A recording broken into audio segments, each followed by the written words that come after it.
Assalamualaikum warahmatullahi wabarakatuh. Hello guys, balik lagi dengan channel kita Belajar Bareng Yuk. Oke, pada kesempatan kali ini kita masih bakal melanjutkan pembahasan kita di PP nomor 22 tahun 2021 tentang penyelenggaraan, perlindungan, dan pengelolaan lingkungan hidup. Ini memang pasalnya cukup banyak ya, karena memang juga isinya cukup penting, karena ini kan penyelenggaraan, perlindungan, dan pengelolaan lingkungan hidup ya, jadi memang penting gitu ya, dan memang juga lampirannya pun juga banyak gitu ya teman-teman ya. Jadi membahas tentang AMDAL, cara membuat dokumen AMDALnya, kemudian pengendaliannya bagaimana dan seterusnya gitu. Jadi memang ini pasal ini sangat penting sekali ini ya untuk kita pelajari, apalagi teman-teman yang bekerja ataupun yang ingin bekerja di bidang lingkungan. Nah, ini perlu untuk memahami peraturan pemerintah ini. Oke, bismillahirrahmanirrahim. Mari kita mulai aja ya dari pasal 101.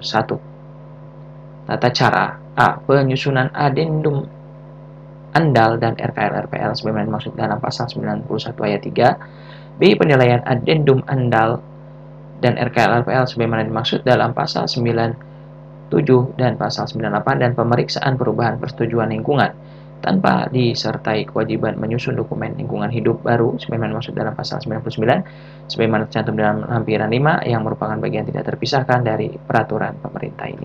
Untuk pasal 101 ini hanya menjelaskan ini aja ya tadi ya, bahwa poin-poin A, B, C ini ada di lampiran 5 gitu ya pada peraturan pemerintah ini. Oke. Bagian ke-10, bantuan pemerintah terhadap usaha mikro dan kecil. Pasal 102 ayat 1, pemerintah pusat dan pemerintah daerah membantu penyusunan AMDAL bagi usaha mikro dan kecil yang memiliki dampak penting terhadap lingkungan hidup. Ayat 2, bantuan penyusunan AMDAL sebagaimana dimaksud pada ayat 1 berupa fasilitasi, biaya, dan atau penyusunan AMDAL. Ayat 3, penyusunan AMDAL bagi usaha mikro dan kecil sebagaimana dimaksud pada ayat 1 dibantu oleh kementerian atau lembaga pemerintah, non-kementerian, atau perangkat daerah yang membidangi usaha dan atau kegiatan. Ayat 4, dalam hal usaha mikro dan kecil sebagaimana dimaksud pada ayat 1 berada di bawah pembinaan atau pengawasan lebih dari satu kementerian atau lembaga pemerintah non-kementerian atau perangkat daerah. Penyusunan AMDAL bagi usaha mikro dan kecil yang direncanakan dilakukan oleh kementerian atau lembaga pemerintah non-kementerian atau perangkat daerah yang membidangi usaha yang dominan. Ayat 5, penentuan mengenai usaha mikro dan kecil sebagaimana dimaksud pada ayat 1 dilaksanakan sesuai dengan ketentuan peraturan perundang-undangan. Bagian ke-11, pendanaan persetujuan lingkungan. Pasal 103, penanggung jawab usaha dan atau kegiatan bertanggung jawab atas pendanaan penyusunan AMDAL atau formulir UKR-UPL standar spesifik atau formulir UKR-UPL standar. Nah, ini sampai 103, dari pasal 101 hingga 103 ini semuanya sudah cukup jelas ya.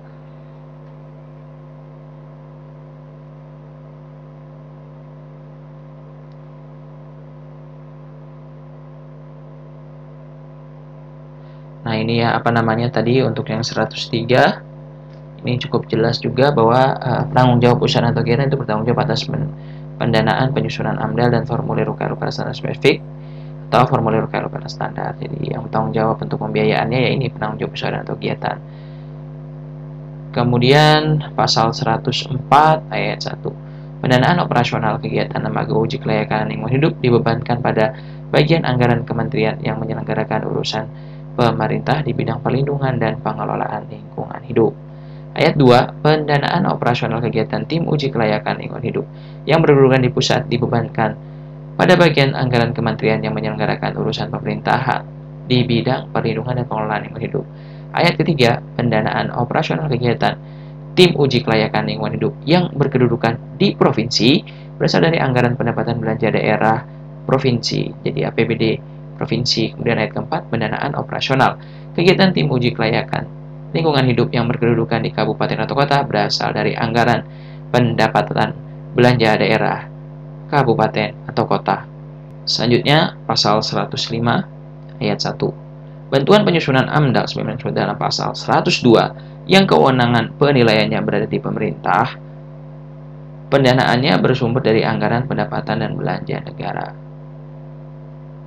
Kemudian ayat kedua, bantuan penyusunan AMDAL sebagaimana dimaksud dalam pasal 102 yang kewenangan penilaiannya berada di pemerintah daerah provinsi atau pemerintah daerah kabupaten kota. Pendanaannya bersumber dari anggaran pendapatan dan belanja negara dan atau anggaran pendapatan dan belanja daerah. Nah, ini untuk pemerintah ini maksudnya di pusat itu ya, yang berada di pemerintahan. Pemerintah ini maksudnya yang ada di tingkat pusat atau di kementerian gitu.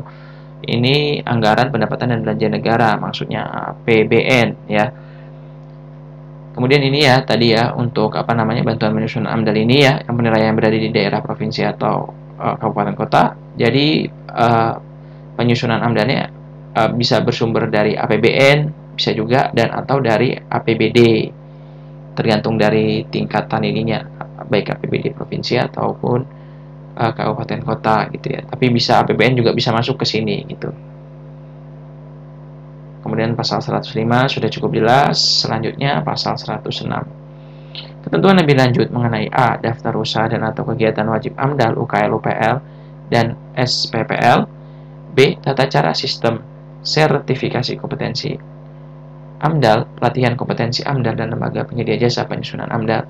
C. Pembentukan lembaga uji kelayakan lingkungan hidup dan tim uji kelayakan lingkungan hidup. Dan D. Tata cara penilaian calon ahli bersertifikat diatur dengan peraturan menteri. Jadi lebih detailnya lagi nanti ada di peraturan menteri.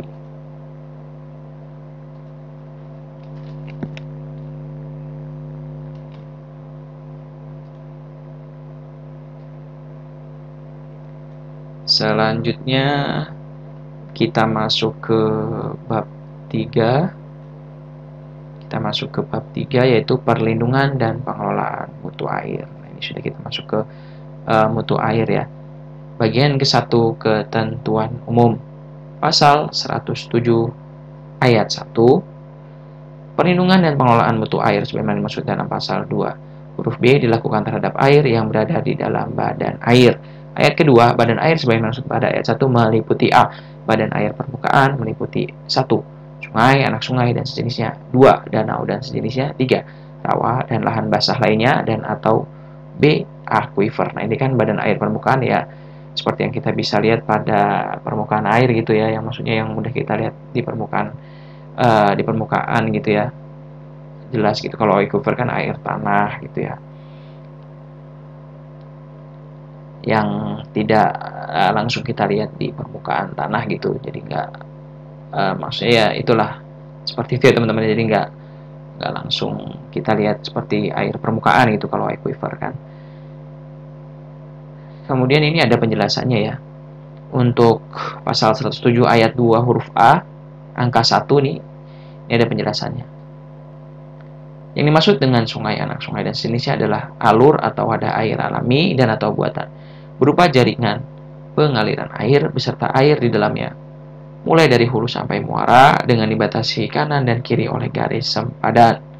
Ayat kedua, yang dimaksud dengan danau dan sejenisnya adalah tempat limpasan air permukaan dan atau pada aliran air tanah yang berkumpul pada suatu titik yang nisbi lebih rendah daripada wilayah sekitarnya, baik secara alami maupun buatan. Angka ketiga, yang dimaksud dengan rawa dan lahan basah lainnya adalah wadah air beserta air dan daya air yang terkandung di dalamnya, tergenang secara terus-menerus atau musiman, terbentuk secara alami di lahan yang relatif datar atau cekung dengan endapan mineral atau gambut, dan ditumbuhi vegetasi yang merupakan suatu ekosistem.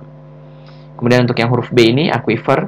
Yang dimaksud dengan aquifer adalah lapisan batuan jenuh air tanah yang dapat menyimpan dan meneruskan air tanah dalam jumlah cukup dan ekonomis. Nah, ini aquifer, ini air tanah lah ya. Yang air tanah yang ada lapisan batuan gitu, yang jenuh air tanah, kemudian dia bisa menyimpan air dan meneruskan air tanah dalam jumlah cukup dan ekonomis. Itu aquifer. Dan untuk ayat 3-nya ini penyelenggaraan perlindungan dan pengelolaan mutu air sebagaimana dimaksud pada ayat 1 meliputi A. Perencanaan, B. Pemanfaatan, C. Pengendalian, dan D. Pemeliharaan. Nah, jadi ini penyelenggaraan perlindungan dan pengelolaan mutu air ada 4 tahapan gitu ya. 4 tahapan gitu dalam untuk perlindungan dan pengelolaan mutu air. Dimulai dari perencanaan dulu, kemudian ada pemanfaatan, pengendalian, dan pemeliharaan. Oke, untuk penjelasannya ini cukup jelas ya, ayat yang ketiganya. Kita masuk ke bagian kedua, kita masuk ke bagian 2 yaitu perencanaan. Pasal 108. Ayat 1, perencanaan perlindungan dan pengelolaan mutu air diselenggarakan dengan pendekatan DAS, CAT, dan ekosistemnya. Ayat 2, perencanaan perlindungan dan pengelolaan mutu air sebagaimana dimaksud pada ayat 1 dilaksanakan melalui A. Inventarisasi badan air, B. Penyusunan dan penetapan baku mutu air, C. Perhitungan dan penetapan alokasi beban pencemar air, dan D. Penyusunan dan penempatan rencana perlindungan dan pengelolaan mutu air. Nah, kemudian kita coba lihat ini di bagian penjelasannya. Pasal 108 ayat 1 penjelasannya yang dimaksud dengan diselenggarakan dengan pendekatan DAS adalah penyelenggaraan yang bersifat sistematis di dalam DAS yang melingkupi batas wilayah administratif dan atau kegiatan sektor. Yang dimaksud dengan ekosistemnya adalah suatu sistem ekologi yang terbentuk oleh hubungan timbal balik tak terpisahkan antara makhluk hidup dengan lingkungannya. Lalu untuk penjelasan di ayat 2-nya ini sudah cukup jelas ya.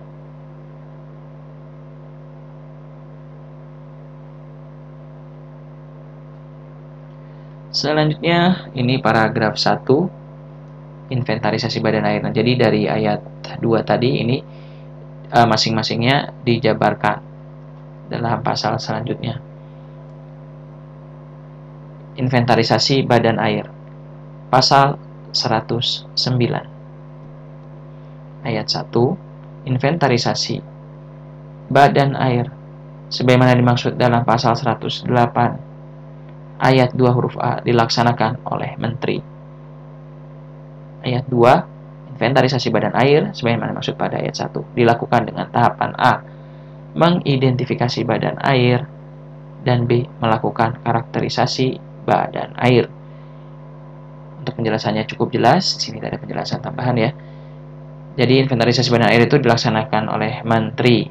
Ya, biasanya dilaksanakan oleh Menteri. Nah, ini kan untuk ini dia di tingkat kementerian ya teman-teman ya, berarti ya tingkat pusat. Oke, ayat keduanya, inventarisasi badan air dilakukan dengan tahapan A. Mengidentifikasi badan airnya, diidentifikasi dulu, kemudian lanjut melakukan karakterisasi badan air.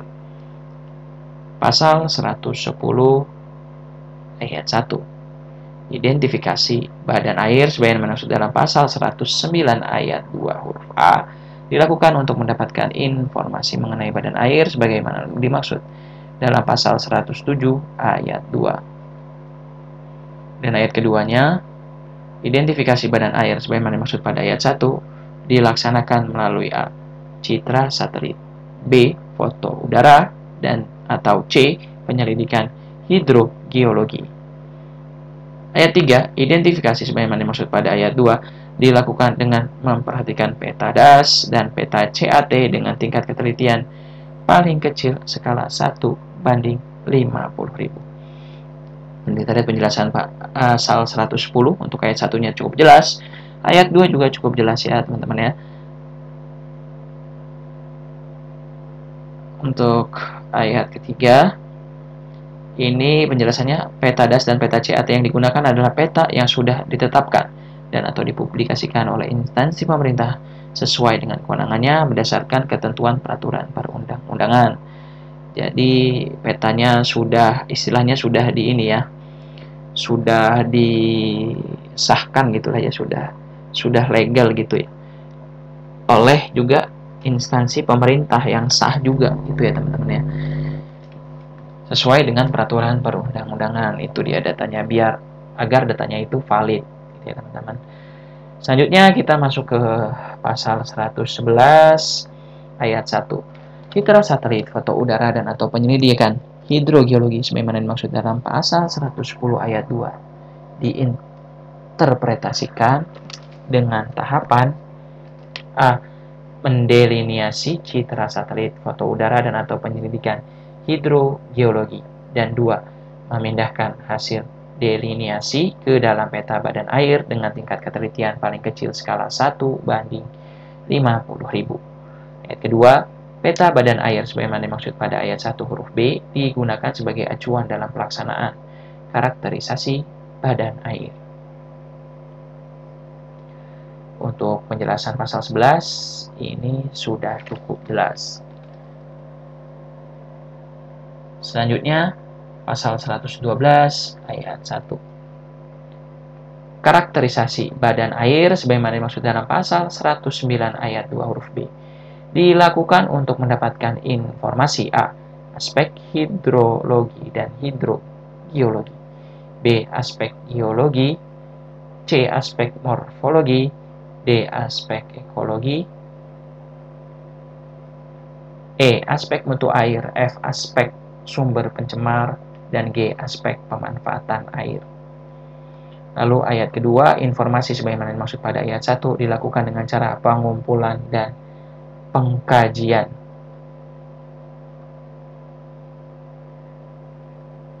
Lalu pengumpulan dan pengkajian apa saja nih? Yang A, data sekunder, dan atau B, data primer. Kemudian ayat ketiganya,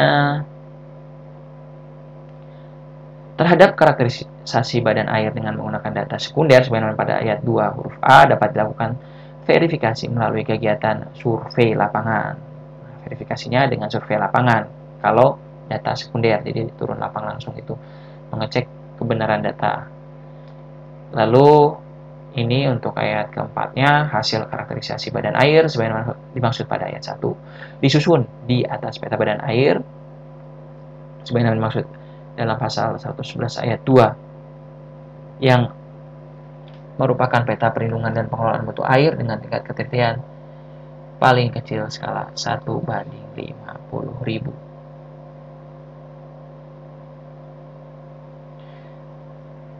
Oke, penjelasannya dari pasal 112 yang A, ya, ayat 1 yang A ini yang dimaksud dengan aspek hidrologi antara lain informasi terkait evapotranspirasi, presipitasi, dan air larian atau runoff ya. Jadi kalau air larian atau runoff itu ya jadi air limpasan ya teman-teman ya, air limpasan yang terjadi ketika hujan misalnya gitu pada areal-areal yang seperti tertutup oleh beton atau atap rumah penduduk itu kan menjadi runoff itu ya, atau bisa dibilang air larian lah di sini. Kemudian yang dimaksud dengan aspek hidrogeologi antara lain cekungan air tanah, aliran air tanah, dan rawan air tanah. Kemudian untuk huruf yang B yang dimaksud dengan aspek geologi antara lain komposisi struktur, sifat fisik, sejarah, dan proses pembentukan bebatuan yang mempengaruhi mutu, kualitas, dan kuantitas air.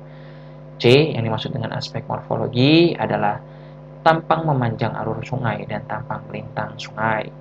Huruf D, aspek ekologi adalah jenis, populasi, kondisi flora fauna air, serta vegetasi dan fauna di sekitar badan air. Yang huruf E, aspek mutu air, adalah informasi yang menggambarkan keadaan air termasuk sedimen beserta parameter tertentu yang terkandung dalam air. Huruf F yang dimaksud dengan aspek sumber pencemar adalah aktivitas atau kondisi lingkungan yang berpotensi mempengaruhi mutu air seperti usaha dan atau kegiatan. Huruf G, aspek pemanfaatan air adalah informasi mengenai bentuk pemanfaatan air yang mempengaruhi mutu air serta kebiasaan atau budaya masyarakat dan informasi terkait lainnya. Lalu ini ada ya keduanya penjelasannya, data sekunder dan data primer ya. Huruf A yang dimaksud dengan data sekunder adalah data yang diperoleh secara tidak langsung, melainkan melalui tangan kedua, ketiga, dan atau seterusnya yang masih relevan dan dapat digunakan dalam melakukan karakterisasi badan air. Huruf B yang dimaksud dengan data primer adalah data yang diperoleh langsung dari objek penelitian atau dari tangan pertama subjek penelitian, responden, atau informasi yang diperlukan dalam melakukan karakterisasi badan air. Untuk ayat ketiga dan 4 ini sudah cukup jelas ya.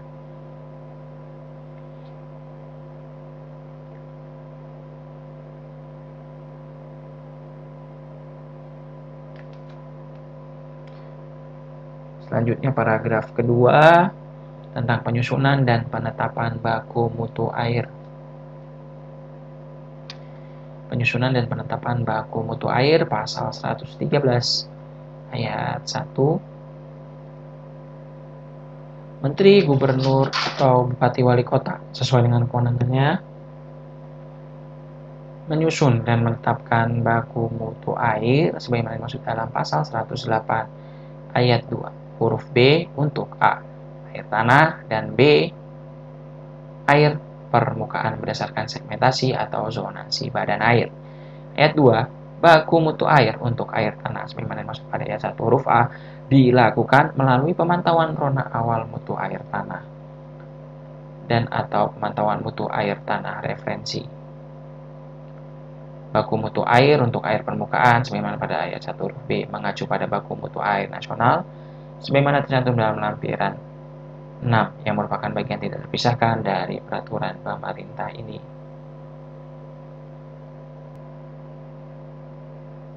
Penjelasannya untuk pasal 113 ayat 1 yang huruf B ini ya. Segmentasi atau zonasi badan air ditentukan berdasarkan kesamaan ekosistemnya. Jadi tadi segmentasinya atau zonasi itu berdasarkan kesamaan ekosistem. Kemudian ayat kedua penjelasannya, yang dimaksud dengan pemantauan baku mutu air tanah referensi adalah pemantauan air tanah di lokasi lain yang memiliki karakteristik hidrogeokimia yang sama dengan karakteristik air tanah di lokasi yang sedang dikaji atau ditentukan baku mutunya. Lokasi air tanah referensi tersebut dianggap masih pristine atau alami atau belum dipengaruhi kegiatan antropogenik. Untuk ayat ketiganya sudah cukup jelas. Kemudian pasal 114 ayat 1. Baku mutu air sebagaimana maksud dalam pasal 113 ayat 1 disusun dan ditetapkan oleh Menteri setelah berkoordinasi dengan A. Menteri yang menyelenggarakan urusan pemerintah di bidang sumber daya air. B. Menteri yang menyelenggarakan urusan pemerintah di bidang energi dan sumber daya mineral. C. Menteri yang menyelenggarakan urusan pemerintah di bidang tata ruang dan atau D. Menteri yang menyelenggarakan urusan pemerintah di bidang kehutanan. Nah ini ya teman-teman ya, ini tidak disebutkan kementerian apa gitu ya, tapi yang membidangi apa gitu ya. Hal ini memang dikarenakan kan tiap pergantian mungkin kepemimpinan presiden gitu ya, itu mungkin ada penyelarasan terhadap rencana kementerian yang akan diselenggarakan oleh presiden gitu ya. Bisa saja yang awalnya kementerian apa dengan apa bergabung, nanti di ke masa kepemimpinan presidenannya itu akan berpisah, itu bisa jadi. Jadi ini yang di taggingnya itu atau yang diacu itu adalah bidangnya ya, bidang apa, bidang energi dan sumber daya mineral, misalnya bidang tata ruang, bidang kehutanan gitu kan. Kemudian pasal 114 untuk ayat keduanya, baku mutu air sebagaimana maksud dalam pasal 113 ayat 1 disusun dan ditetapkan oleh gubernur setelah A. mendapatkan pertimbangan teknis dari menteri dan B. berkoordinasi dengan bupati atau wali kota. Ayat 3. Baku mutu air sebagaimana maksud dalam pasal 113 ayat 1 disusun dan ditetapkan oleh bupati atau wali kota setelah A. mendapatkan pertimbangan teknis dari menteri dan B. berkoordinasi dengan gubernur di wilayahnya. Pasal 114 sudah cukup jelas. Lalu lanjut ke pasal 115 ayat 1. Dalam hal bupati atau wali kota tidak dapat melaksanakan penyusunan dan penetapan baku mutu air sebagaimana dimaksud dalam pasal 113 ayat 1, gubernur menyusun dan menetapkan baku mutu air yang menjadi kewenangan bupati atau wali kota di wilayahnya. Ayat kedua, dalam hal gubernur tidak dapat melaksanakan penyusunan dan penetapan baku mutu air sebagaimana dimaksud dalam pasal 113 ayat 1. Menteri menyusun dan menetapkan baku mutu air yang menjadi kewenangan gubernur. Pasal 115 juga cukup jelas. Selanjutnya kita masuk ke paragraf ketiga, yaitu perhitungan dan penetapan alokasi beban pencemar air. Pasal 116 ayat 1, Menteri, Gubernur, atau Bupati Wali Kota sesuai dengan kewenangannya melakukan perhitungan dan penetapan alokasi beban pencemaran air sebagaimana dimaksud dalam pasal 108 ayat 2 huruf C untuk mendapatkan nilai beban pencemar air paling tinggi dari sumber pencemar yang diperbolehkan dibuang ke badan air permukaan. Lalu ayat keduanya, sumber pencemar sebagaimana dimaksud pada ayat 1 terdiri atas sektor A, industri, domestik, pertambangan, minyak dan gas bumi, E, pertanian dan perkebunan, F, perikanan, G, peternakan, dan H, sektor lain sesuai dengan perkembangan ilmu pengetahuan dan peraturan perundang-undangan. Ayat ketiga, perhitungan dan penetapan alokasi beban pencemar air sebagaimana dimaksud pada ayat 1 dilaksanakan melalui A, hasil karakterisasi badan air sebagaimana dimaksud dalam pasal 112 ayat 4 dan B, baku mutu air berdasarkan segmentasi dan zonasi badan air sebagaimana dimaksud dalam pasal 113 ayat 1 huruf B. Ayat 4, dalam hal bupati atau wali kota tidak dapat melaksanakan perhitungan dan penetapan alokasi beban pencemar air sebagaimana dimaksud pada ayat 1, Gubernur menghitung dan menetapkan alokasi beban pencemar air yang menjadi kewenangan bupati atau wali kota di wilayahnya. Ayat kelima, dalam hal gubernur tidak dapat melaksanakan perhitungan dan penetapan alokasi beban pencemar air sebagaimana dimaksud pada ayat 1, Menteri menghitung dan menetapkan alokasi beban pencemar air yang menjadi kewenangan gubernur. Untuk penjelasan di pasal 116 ayat 2 huruf A, yang dimaksud dengan sektor industri merupakan seluruh bentuk kegiatan ekonomi yang mengolah bahan baku dan atau memanfaatkan sumber daya industri sehingga menghasilkan barang yang mempunyai nilai tambah atau manfaat lebih tinggi termasuk jasa industri. Huruf B, yang dimaksud dengan sektor domestik adalah kegiatan yang menghasilkan air limbah domestik seperti permukiman, perkantoran, area komersial, dan kegiatan lainnya yang sejenis. Nah, itu aja ya huruf A dan huruf B dari ayat 2 pasal 116 ini aja yang ada penjelasan, selebihnya sudah cukup jelas. Kita masuk ke paragraf 4, penyusunan dan penetapan rencana perlindungan dan pengelolaan mutu air. Pasal 117.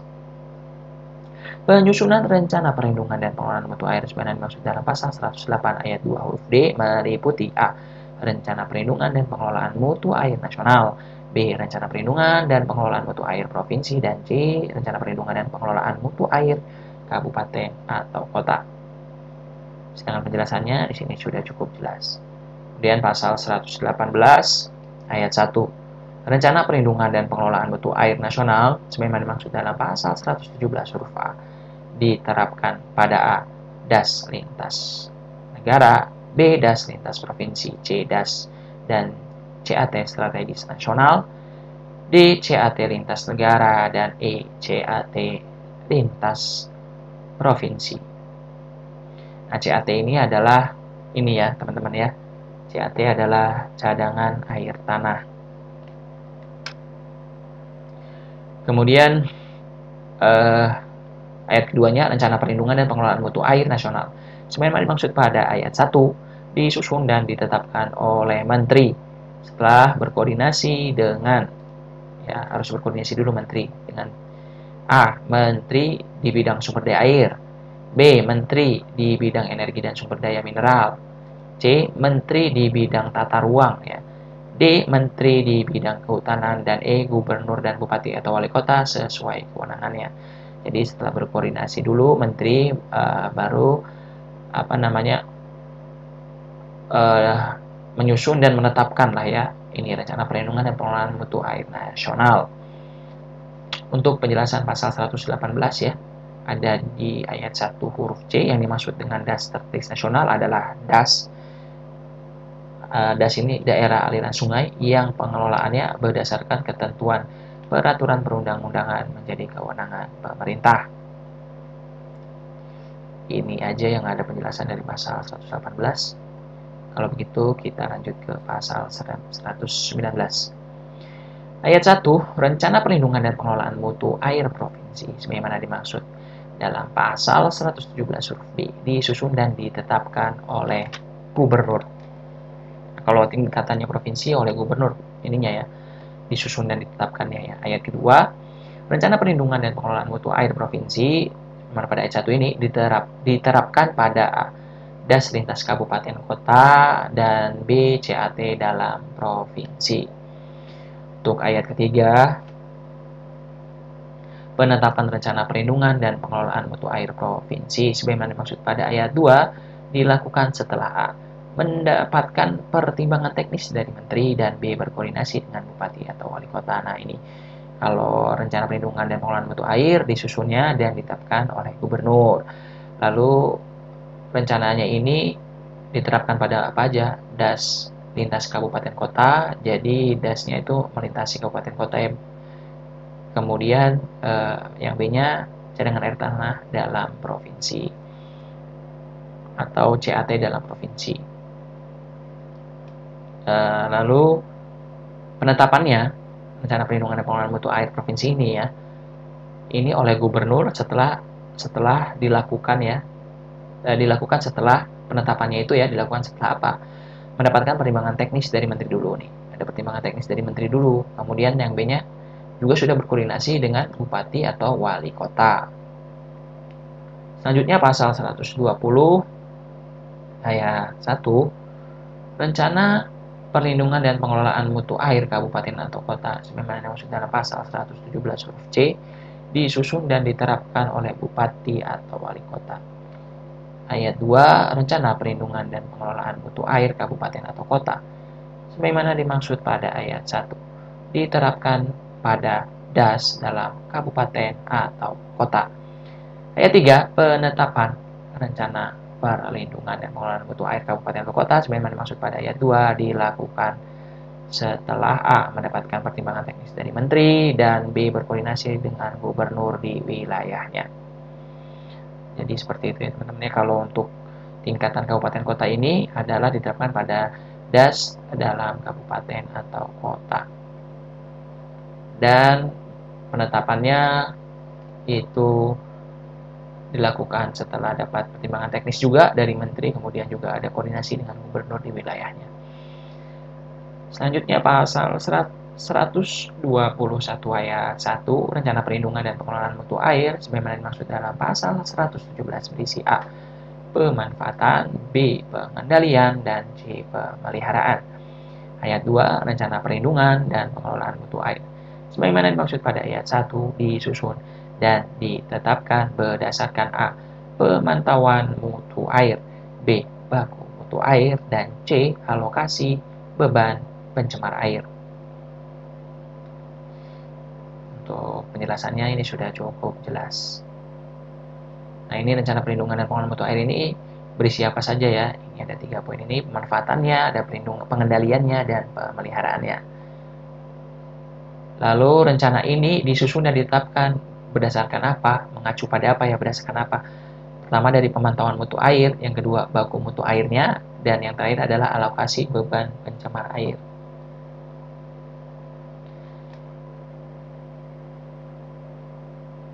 Lanjut ke pasal 122 ayat 1. Menteri, gubernur, atau bupati wali kota sesuai dengan kewenangannya melakukan pemantauan mutu air sebagaimana dalam pasal 121 ayat 2 huruf A ini dengan cara A, manual, dan atau B, otomatis, dan terus menerus.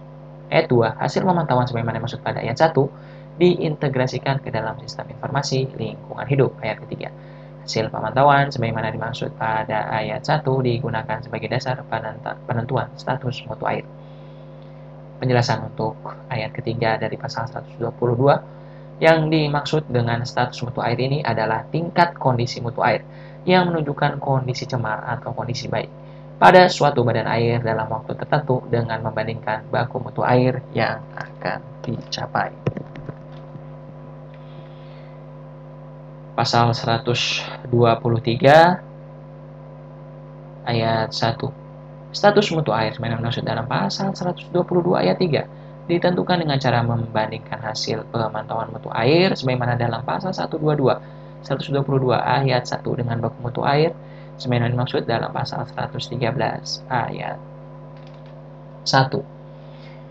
Ayat 2, status mutu air sebagaimana dimaksud pada ayat 1 meliputi A. Tercemar atau B. Baik. Ayat 3, untuk status mutu air tercemar, Menteri, Gubernur, atau Bupati Wali Kota sesuai dengan kewenangannya menetapkan A. Mutu air sasaran dan B. Rencana pengendalian mutu air. Ayat 4, untuk status mutu air baik, Menteri, Gubernur, atau Bupati Wali Kota sesuai dengan kewenangannya menetapkan rencana pencegahan pencemaran air dan pemeliharaan mutu air. Ayat 5, mutu air sasaran sebagaimana pada ayat 3 huruf A ditentukan dengan mempertimbangkan A. Peta perlindungan dan pengelolaan mutu air, B. Baku mutu air, C. Ketersediaan teknologi pengendalian pencemaran air, dan D. Kondisi sosial, ekonomi, dan budaya. Kemudian di sini dari pasal 123 ini ada ini ya penjelasannya ya untuk ayat 3-nya ya, ayat 3 huruf A-nya. Yang dimaksud dengan ini mutu air sasaran adalah mutu air yang direncanakan untuk dapat diwujudkan dalam jangka waktu tertentu melalui penyelenggaraan program kerja dalam rangka pengendalian pencemaran air dan pemulihan mutu air.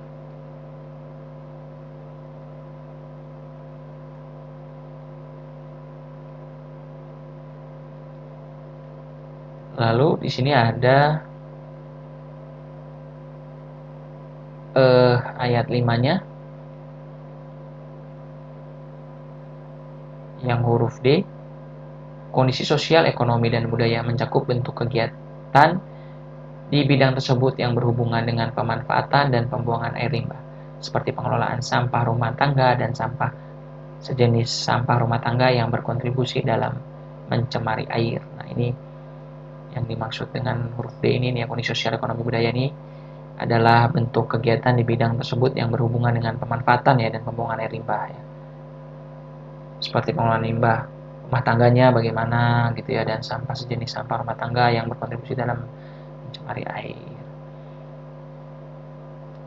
Selanjutnya pasal 124 rencana perlindungan dan pengelolaan mutu air sebagaimana dimaksud pada pasal 121 ayat 1 menjadi bagian dari rencana perlindungan dan pengelolaan lingkungan hidup. Ayat 2, rencana perlindungan dan pengelolaan mutu air sebagaimana dimaksud pada ayat 1 ini digunakan dalam A. Penyusunan rencana pengelolaan sumber daya air, dan B. Penyusunan tata ruang melalui kajian lingkungan hidup strategis. Sesuai dengan ketentuan peraturan perundang-undangan, maksudnya itu ya, yang A dan B ini sesuai dengan peraturan perundang-undangan.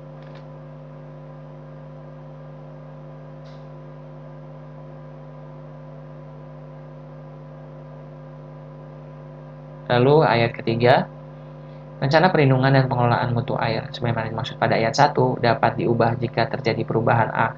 Baku mutu air sebagaimana dimaksud dalam pasal 113 ayat 1, B. Tata ruang dan atau C. Kebijakan lainnya yang berimplikasi pada perlindungan dan pengelolaan mutu air. Untuk penjelasan di pasal 124 ini ada penjelasan di ayat 3-nya huruf yang C. Ini ya, kebijakan lainnya yang berimplikasi pada perlindungan dan pengelolaan mutu air. Yang dimaksud dengan kebijakan lainnya merupakan kebijakan yang dikeluarkan pemerintah untuk menjamin terpenuhinya kebutuhan pokok air sehari-hari untuk masyarakat atau kebutuhan lainnya sesuai prioritas nasional. Nah, ini sudah masuk ke bagian ketiga pemanfaatan. Ini mungkin akan kita bahas di video selanjutnya. Maka ini akhir dari video kita kali ini. Terima kasih kepada teman-teman yang telah menonton video ini. Semoga video ini dapat bermanfaat untuk teman-teman semua. Semoga sukses dan sehat selalu untuk kita semua. Amin amin ya rabbal alamin. Dan semoga apa yang kita inginkan, apa yang kita cita-citakan itu dapat segera terwujud dan mendapatkan ridho dari Allah Subhanahu wa taala. Amin ya rabbal alamin. Thank you for watching. Wassalamualaikum warahmatullahi wabarakatuh.